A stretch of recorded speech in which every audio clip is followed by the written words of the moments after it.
If you have not learned anything from Nigerian politics from 2023 till now, that means there's a big problem. I repeat, if you have not learned anything politically from Nigerian politics from the 2023 elections till now, that means there's a big problem. Now look at October 20th has been set aside for a peaceful protest to release Mazi Nnamdi Kanu. The same October 20th is the NSAS Remembrance Day. I repeat, October 20th has been set aside for a peaceful protest marching to Abuja for the release of Mazi Nnamdi Kanu. But the same October 20th is a date set aside to remember the killings, NSAS killings. Now the APC is carefully pushing a propaganda using one stone to kill two birds. There's a Christian genocide propaganda from the West that has been pushed by US and other nations, Israel, UK. Now the APC is carefully wanting to use its own propaganda to erase the conversation about Christian genocide and the NSAS killing. You know that the government of APC is against this NSAS of a thing. They are looking for a way to stop it. They have seen a perfect way to stop that your celebration or remembrance of NSAS killing, October 20th, 2020. Every year, Nigerian youths come out to remember the fallen heroes, those that were killed on October 20. But now, somebody have seen a perfect agenda to push on that October 20. That is the release of Mazi Nnamdi Kanu. So Shore has an idea. He comes up and say, okay, let us march towards Asorok for the release of Mazi Nnamdi Kanu. He knows that Igbos are usually emotional when it comes to Biafra and the release of Mazi Nnamdi Kanu. So he wants to use that release, that protest, to wipe off the conversations of NSAS memorial and also the Christian genocide. You see now the conversations have shifted from Christian genocide in northern Nigeria and moving towards Nnamdi Kanu's release. Everybody is talking about Nnamdi Kanu, Nnamdi Kanu. This is a careful plot by the APC. Now, whether the people that are holding the NSAS memorial will still hold their remembrance, it is inconsequential. Now, everybody is talking about Nnamdi Kanu, Nnamdi Kanu, Nnamdi Kanu. My question is, would protesting for Nnamdi Kanu's release make Tinubu release Nnamdi Kanu? Would a peaceful protest, what would be the effect or impact of a peaceful protest to Nnamdi Kanu's release? See, Igbo people should be wise at this point in time. Don't be used by these players, these propagandists. I'm not saying that I don't want Nnamdi Kanu to be released, but you need to sit down and look at the orchestrations. You see, we are in a matrix. People are playing on our intelligence. Which protest has Shore embarked on that has been fruitful or successful? That's the question. Will this peaceful protest, would it lead to Nnamdi Kanu's release? Its impact, what impact would it have on Nnamdi Kanu's release? So now, we have carefully left the Christian genocide. Christians are being killed though. Christians are being killed. We have carefully left the Christian genocide matter. Now we only enter another matter entirely. Nnamdi Kanu's release. We know that, me personally, I've said it. This Tinubu will not release a Nnamdi Kanu. I've said it. The only way he can release Nnamdi Kanu is if Fulani wants to show him their worst. Then he can use Nnamdi Kanu and his son Igbo to threaten Fulani, because he knows that the Fulani will never want Nigeria to be structured or division. That is why Buhari wanted to kill Sunday Igboho. Now, if Shore cared about Nigeria so much, the killings in Kwara State, why did he not carry out a protest against the killings in Kwara State of his own people, of the Yoruba people? Why? There's a reason. All these guys, they exist for an agenda. You hear Shore say that we brought Buhari into power. They were used as a media tool and propaganda for Buhari to come into power. There's a video of Shore boasting that we brought Buhari into power. No, they were used as a media tool and propaganda to water the ground for Buhari to come into power.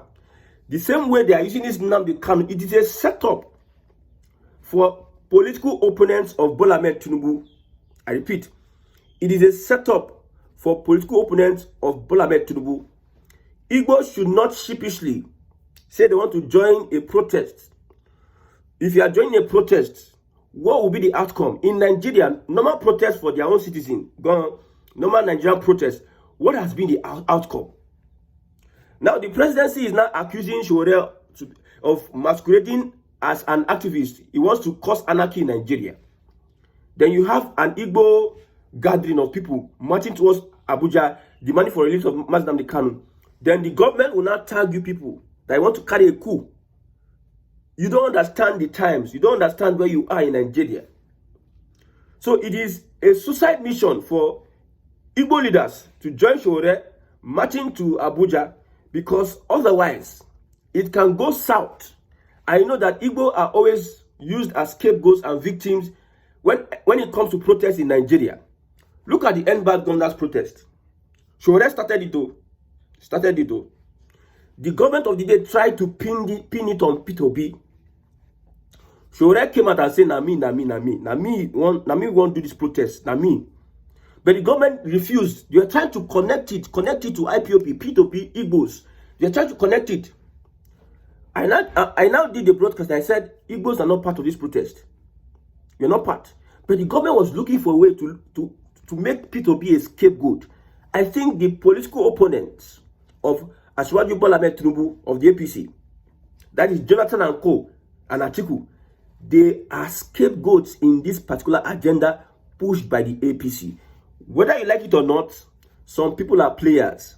Some people are being used by the APC to push agendas, whether you like it or not. You look at Abure. I was listening to a Twitter conversation. Labour Party, they are using Labour Party as a, see, I don't know how to explain this thing.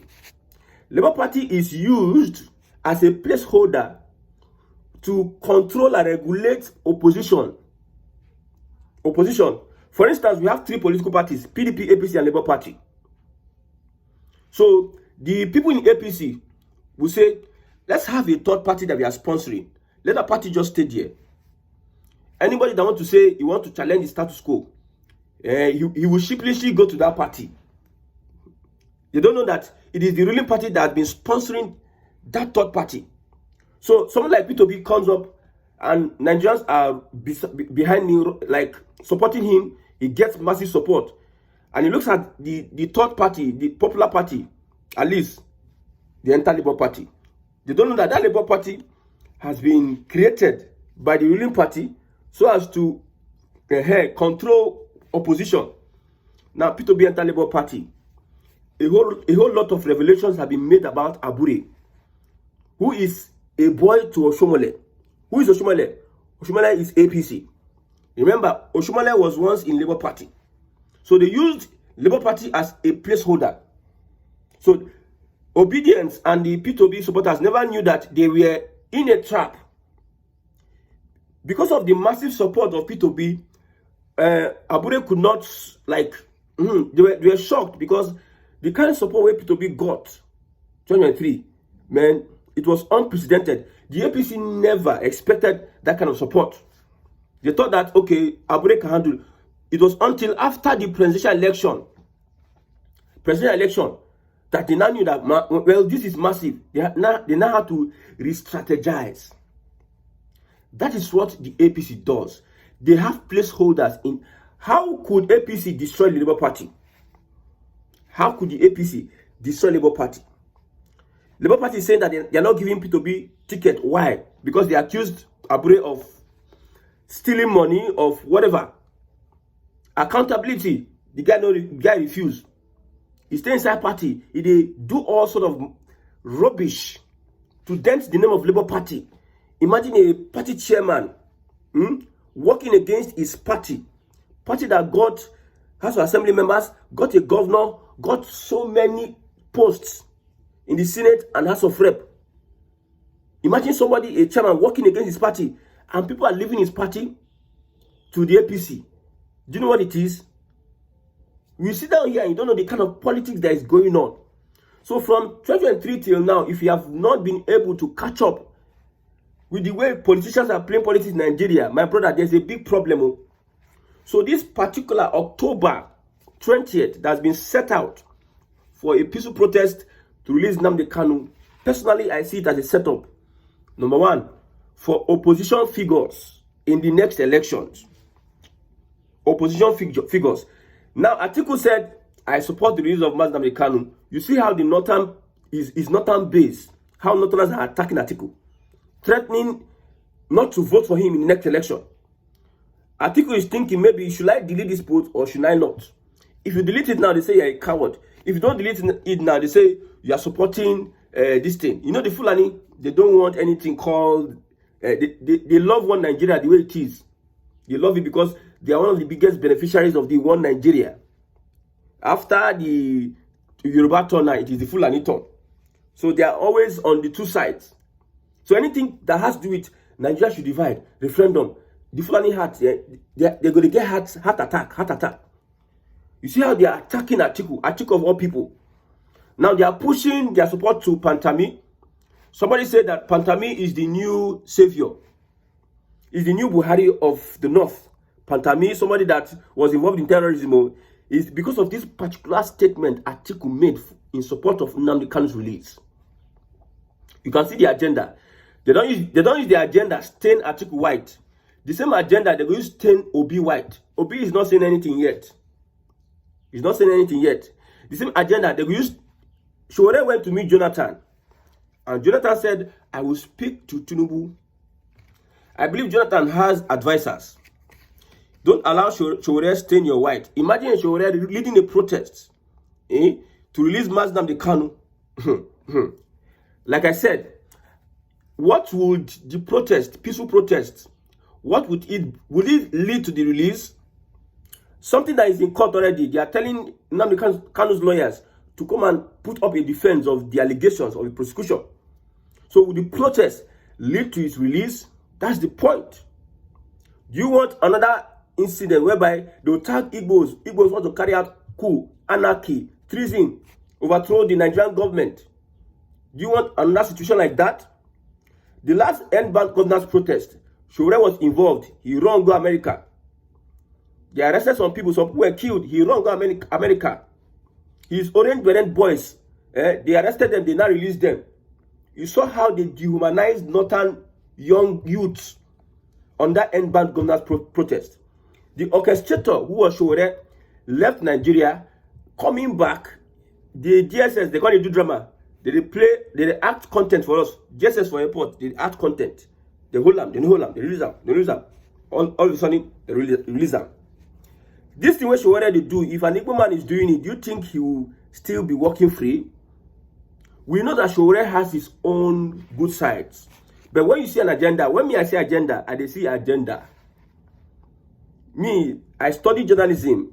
There's what they call agenda setting, agenda building, propaganda. So when I see agenda, in fact, some people may unknowingly be playing into an agenda. So the question I'm asking, should Igbos join Free Nnamdi Kanu protest led by Showore? We know that the Abia State House of Assembly, they are also part of this. According to some sources, they are the ones that fixed the date. Then Showore had to follow. So Abia State House of Assembly, they fixed a date the same day with the NSAS killings remembrance. They fixed the date. Would it be wise for you to fix a date the same day with NSAS killings? We need to be emotionally, socially intelligent and look at variables. It is not going to be wise you put that peaceful protest on the 20th, whereby they had NSAS Remembrance Day. Are you trying to, it is all about attention, a narrative, pushing the narrative is being pushed to draw the attention of the world, of Nigerians, and the global society. So now you're having two events. We don't know which one we can focus on. Is it on Nnamdi Kanu's release or is it on NSAS protest? Now Nigerians will be now divided. Your attention is now divided. That is the agenda. attention will be divided. In fact, the ones that can make noise the most would be the ones that will focus on. So it is likely that the Igbos, the Obedient movement or the Igbos, will focus on Nnamdi Kanu the most, and they will forget the NSAS Remembrance Day. And they know that the biggest opposition to the APC is the Obedient movement. And this particular agenda will divide the Obedient movement. I'm telling you the reality now. This particular agenda will divide the Obedient movement. That is why they put it on that day. They know that most of the people that joined the Obedient movement was because of what happened during the NSAS killings, especially from the southwest. So they want to use that agenda to destroy the Obedient movement, whether you like it or not. My question again, why protest for Nnamdi Kanu now? Why now? How many years has he been in incarceration? Why now? Why at this critical time when they are talking about Christian genocide? When the US is willing to step their boots in northern Nigeria to stop the carnage, the terrorism that is going on in northern Nigeria. Why now? Why are you trying to shift the focus, the attention, push a narrative from the Christian genocide being pushed by the West, from the NSAS remembrance that is coming on October 20th, to Nnamdi Kanu movement to release him, that you know that the Nigerian government would never, in its capacity, want to release Nnamdi Kanu with their clear eyes. Not even a protest will make Tinubu release Nnamdi Kanu. Why now? Why?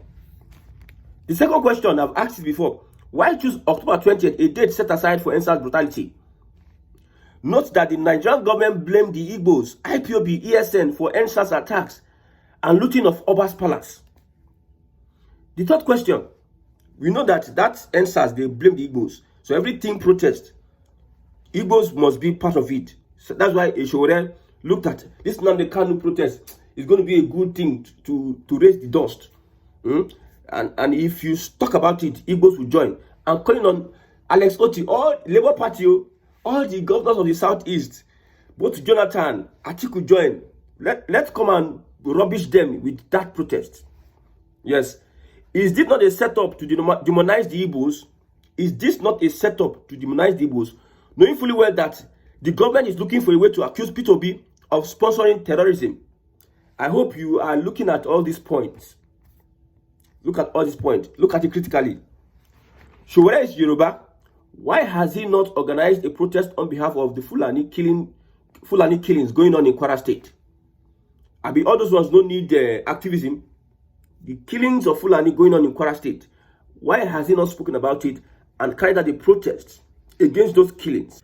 Will the protest lead to Nnamdi Kanu's release? Will the protest lead to Nnamdi Kanu's release? And the last one is, will Tinubu release Nnamdi Kanu by just a mere peaceful protest? Are peaceful protests effective in Nigeria? The Showore himself, of all the protests he has been doing, I've attended 3. I've been part of 3. Of all the protests he has been doing, which one has been effective? I have said before that the Nigerian government, under APC, under Tinubu, they have schemed a way of controlling the opposition in Nigeria. Whether you like it or not, the Nigerian government, they are in charge of opposition. That is why you see, even in the ADC, Atiku has stepped on a mine. Now, Atiku is running helter-skelter to appease his northern brothers on the statement he made about Nnamdi Kanu. Now, P2B is a lone ranger. Some key figures of the Obedient movement are leaving the Obedient movement. Yes, some key figures of the Obedient movement are leaving the Obedient movement because they are saying that P2B is not up and doing leadership.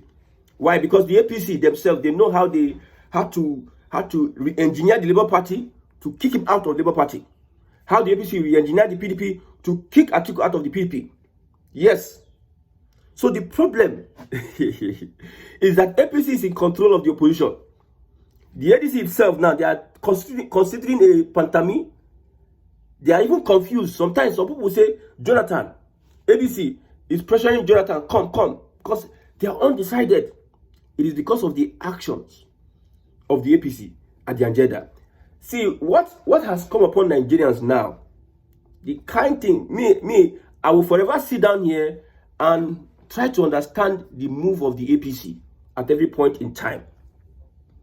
I know that the APC, they have organized a sophisticated propaganda digital group that will work on the psychic of Nigerians.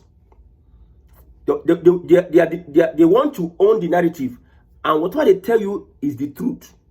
Even though it is lies, whatever they tell you, they will take over the conversation and tell you what they want to tell you.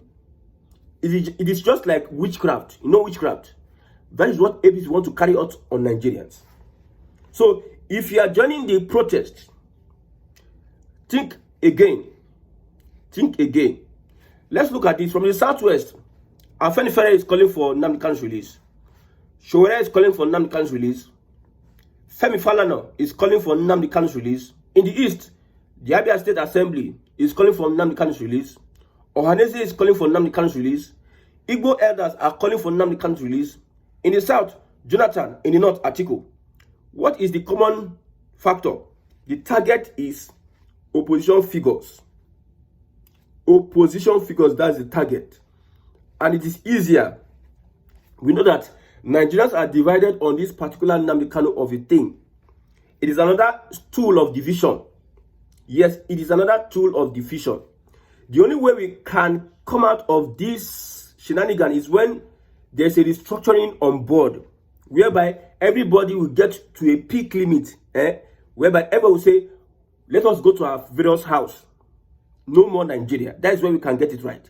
But you see this Nigerian government under Tinubu, for them to release Nnamdi Kanu, many people believe that Tinubu will release Nnamdi Kanu. Many people believe so. They believe it.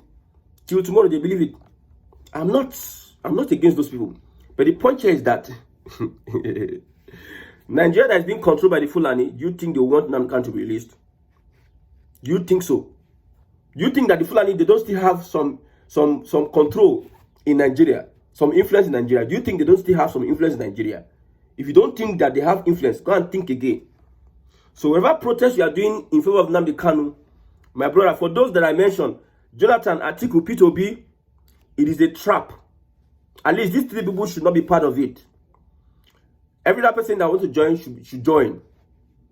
Let's see where the protest goes. At least there's no harm in trial. But I'm telling you, a protest will not allow Tinubu release Nnamdi Kanu. Whether peaceful or revolutionary, it will not allow them. They will never, for political reasons.